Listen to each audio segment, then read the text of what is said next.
नमस्कार मेरे प्रिय बंधुओं, भाइयों, बहनों। मैं शिक्षा के संबंध में कुछ बातें पहले कह चुका हूँ, लेकिन कुछ और बात कह करके इसका उपसंहार करना चाहता हूँ। वह मुख्य बात यह है कि आखिर शिक्षा किसके लिए है, शिक्षा किस उद्देश्य से दी जाती है या प्राप्त की जाती है। तो निश्चित रूप से उद्देश्य को सामने रखकर ही किसी भी कार्य का आरंभ या उसका समापन करना चाहिए। तो शिक्षा का मुख्य उद्देश्य, जैसा कि श्री श्री आनंद मूर्ति जी ने कहा है कि मनुष्य को बनाना।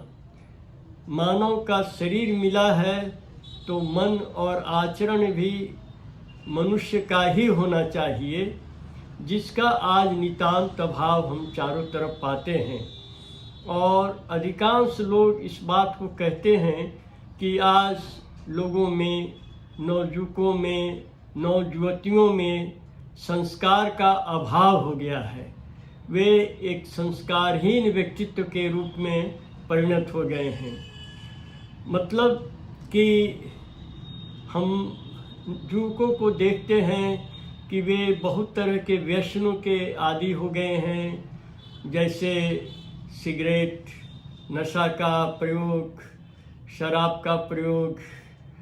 उसके बाद बहुत से तो नवयुवक ऐसा है जिससे को देखने से लगता है कि वे नवयुवती हैं, और नवयुवतियों को देखने से लगता है कि वे नवयुवक हैं।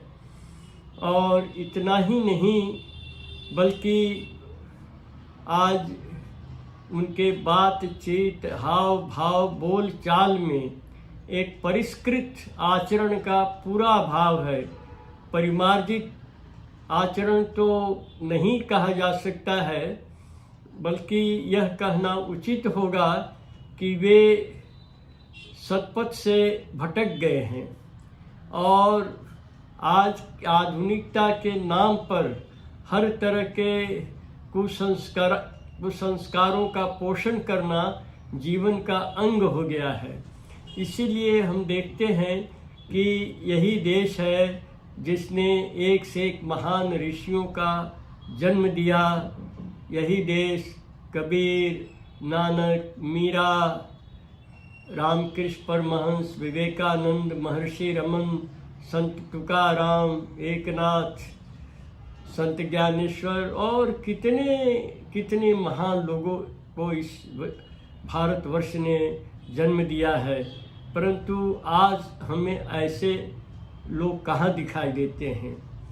ऐसे लोगों का नितांत समझ लगता है जैसे सूखा अकाल पड़ गया है। तो ऐसी स्थिति क्यों आई है? इसमें सबसे महत्वपूर्ण भूमिका शिक्षा की है। और शिक्षा में 3 तत्व महत्वपूर्ण हैं। एक तो परिवार, माता पिता, स्वजन, दूसरा शिक्षा व्यवस्था और तीसरा शिक्षक। ये 3 अगर हम अच्छी तरह इनको बना सकें तो फिर कोई कारण नहीं कि समाज के भीतर सत्पुरुषों का ही आविर्भाव होगा, सज्जन ही रहेंगे और कोई भी किसी के बारे में बुराई नहीं सोचेगा। किसी को दुख देकर सुख लेने की किसी में चेष्टा नहीं होगी।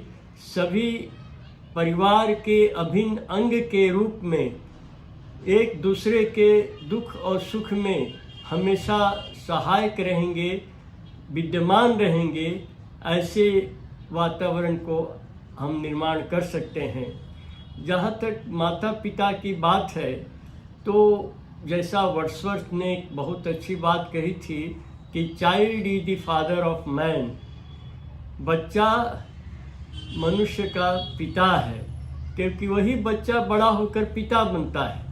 तो बच्चों को जितने उच्च कोटि के संस्कार हम दे सकते हैं, जितने अच्छे उसके अंदर गुण हम भर सकते हैं, उतना ही संस्कारी बनकर के उसका जीवन निकलेगा। तो इसीलिए माता पिता खुद ही ऐसे आदर्श आचरण के उदाहरण होने चाहिए जिससे बच्चा उनके आचरण को देख करके स्वयं को प्रेरित महसूस करे, स्वयं को अपने को उठाने में उसको पूरी प्रेरणा मिले, पूरा मोटिवेशन मिले। इस तरह का आचरण माता पिता का होने पर निश्चित रूप से बच्चों का जो संस्कार है उसका बीजारोपण सहज ही हो जाएगा। तो ये किस पर निर्भर करता है?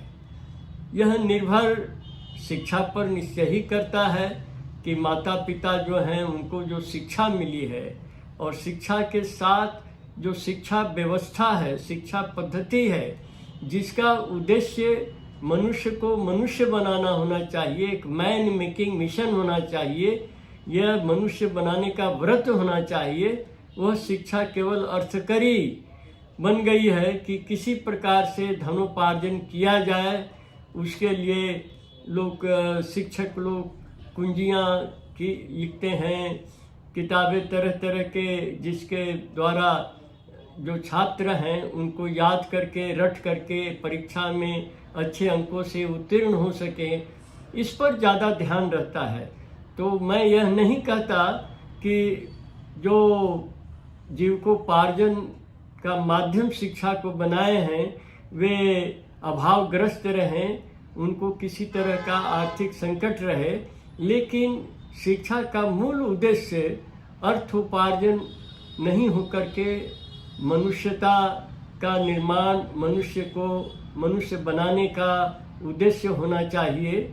और इसीलिए जो शिक्षा व्यवस्था है उसको बनाने का भार भी उन्हीं लोगों पर छोड़ना चाहिए जो लोग शिक्षा को प्रदान करते हैं, अर्थात जो आदर्श शिक्षक के रूप में गिने जाते हैं, जो बच्चे के मन में केवल विषयों को रटा करके उसको येन केन प्रकारेण उनको याद करा करके और अच्छे अंक प्राप्त करने में रुचि नहीं रखते हैं, बल्कि वे चाहते हैं कि बच्चे के अंदर ज्ञान की भूख जग जाए।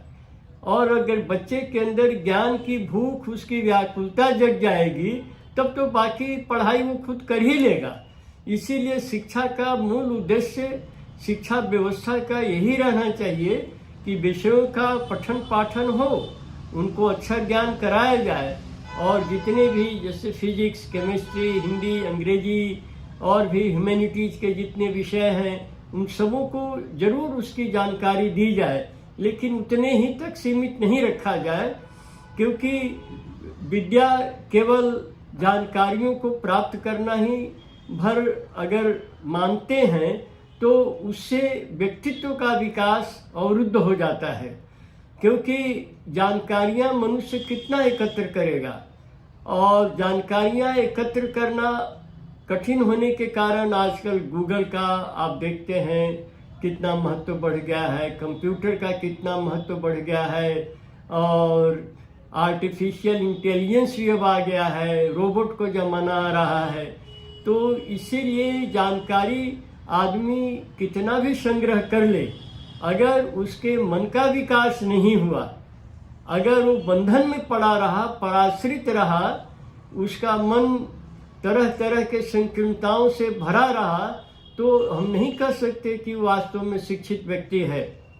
अब जैसे एक जो एग्रीकल्चर यूनिवर्सिटी से काफ़ी पीएचडी प्राप्त किया हुआ व्यक्ति और शिक्षा मंत्री हो जाए, और उसी के दस्तखत से शिक्षकों को तनख्वाह मिलती हो, शिक्षा के विभिन्न तरह के कार्यक्रम होते हों, लेकिन अगर उस व्यक्ति को कहा जाए कि किसी खेत में कौन सा फसल ठीक से उगेगा, कब किस तरह के फसल की बुआई होनी चाहिए, तो इसके संबंध में कोई संतोषजनक या सही उत्तर नहीं दे सकता है। लेकिन ऐसे भी किसान हैं भारतवर्ष में, ऐसा अनुभव में आया है कि जो आँख से ठीक से देख भी नहीं सकते हैं बुढ़ापे के कारण, लेकिन अगर हाथ में वो कोई मिट्टी ले ले किसी खेत की तो उसके सब और से लेकर के और अंत तक की सारी बात बता देंगे, कौन सा फसल होगा, कब होगा, किस तरह के वातावरण में, मौसम में इसका क्या उपयोग हो सकता है। तो ऐसे अनपढ़ जो ग्रामीण व्यक्ति को क्या अशिक्षित समझा जाएगा, और जो अपने कलम से सिग्नेचर करते हैं एग्रीकल्चर यूनिवर्सिटी से पीएचडी लेकर, उनको शिक्षित कहा जाएगा। मैं नहीं समझता हूँ कि ये शिक्षा का सही अभिप्राय यही है। इसीलिए अक्षर ज्ञान, पुस्तकीय ज्ञान अवश्य हो, इसमें कोई बाधा नहीं होनी चाहिए, लेकिन मनुष्यता का विकास, मानव के हृदयवत्ता का विकास, उदारता का विकास, सभी संकीर्णताओं से मुक्त होकर के मन को अनंत की तरफ ले चलने का जो विकास है, उसमें कहीं भी कमी नहीं होनी चाहिए। इसीलिए ये कहा जाता है, ऋषियों ने कहा है कि सा विद्या या विमुक्त है, विद्या वही है जो मुक्त करती है। और मुक्ति का मतलब है कि हमारे ऊपर 3 तरह के बंधन हैं, शारीरिक, मानसिक और आध्यात्मिक। इन तीनों बंधनों से मुक्त करती है। शारीरिक स्तर पर हमें भोजन, वस्त्र, आवास, शिक्षा, चिकित्सा, मोबाइल, आवागमन के साधन, ये सब जितनी भी न्यूनतम आवश्यकता है उनका भरपूर व्यवस्था करें।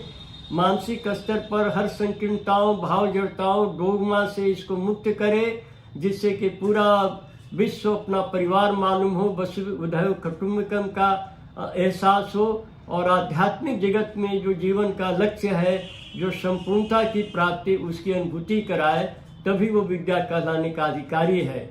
ऋषियों ने यह भी कहा कि कर्मणा बद्धते जीव विद्या च प्रमुच्यते, कि कर्म मनुष्य को बंधन में बांधता है और विद्या उससे मुक्त करती है। अर्थात विद्या ऐसी हो जिससे कि कर्म हमारे लिए बंधन नहीं हो। नहीं तो आदमी कहते अरे मैं बहुत व्यस्त हूँ, मुझे कहाँ समय है कि मैं समाज की सेवा करूँ या कोई सत्कर्म करूँ, अपना ही काम से मुझे फुर्सत नहीं मिलती है। तो कर्म बंधन नहीं होना चाहिए, कर्म हमारे आनंद का अंग होना चाहिए, और ये तभी होगा जबकि उसको विद्या की प्राप्ति होगी। इसलिए विद्या प्राप्त करने का मतलब ही है कि वह ऊंचाई की तरफ चलेगा, अग्रगति होगी, ऊर्ध्वगति होगी, अधोगति नहीं होगी। इसीलिए जो विद्या का सही स्वरूप है आज खो गया है। और श्री आनंद मूर्ति जी का कहना है कि मैं कुछ नहीं जान सका हूँ, जब तक यह भाव नहीं है तब तक वो आदमी कुछ वास्तव में नहीं जान सकेगा। इसीलिए शिक्षक को, शिक्षा व्यवस्था को यह महसूस करना चाहिए कि जो शिशु है वह शिशु उसी तरह का है जैसे कि बड़े से बड़े पढ़े लिखे विद्वान ज्ञानी गुणी लोग हैं, वैसा ही वह एक व्यक्ति है। इसीलिए बहुत मनोवैज्ञानिक तरीके से उसके मन का विकास करना चाहिए, और इसमें आध्यात्मिकता का सबसे बड़ा योगदान है। और मैं कहूँगा कि मन, जिसके 3 मुख्य स्तर हैं, जिसको आज का जो मनोविज्ञान है वो कॉन्शियस माइंड, सब कॉन्शियस माइंड और ऑन कॉन्शियस माइंड कहता है, और योग मनोविज्ञान जिसे स्थूल मन, सूक्ष्म मन और कारण मन कहता है, इन मन के तीनों स्तरों का वो विकास कर सके, तभी कहा जा सकता है कि वो अच्छी तरह से शिक्षित हुआ है। इसीलिए श्री आनंद मूर्ति जी ने ऐसे संक्षेप में एजुकेशन की व्याख्या ये दी। एजुकेशन अंग्रेजी का शब्द है शिक्षा का। E for enlargement of mind, मन को विशाल बनाना। डी को उन्होंने कहा डेस्मेप, माने डेस्मेप में डी माने डिसिप्लिन, एस स्मार्टनेस, ई इंग्लिश का ज्ञान, चूँकि यह एक विश्व भाषा है, हम किसी से कम्युनिकेट कर सकते हैं। एम मैनर, और ई एटिकेट, अच्छा व्यवहार, और पी प्रोनाउंसिएशन, उच्चारण ठीक होना चाहिए। यू माने universal outlook, universal mind. C character, A active habits, T trustworthiness, एकदम विश्वास जिस पर किया जा सके ऐसा व्यक्तित्व। आइडिएशन ऑफ द ग्रेट, माने अनंत तत्व की तरफ गति, पूर्णता की तरफ गति।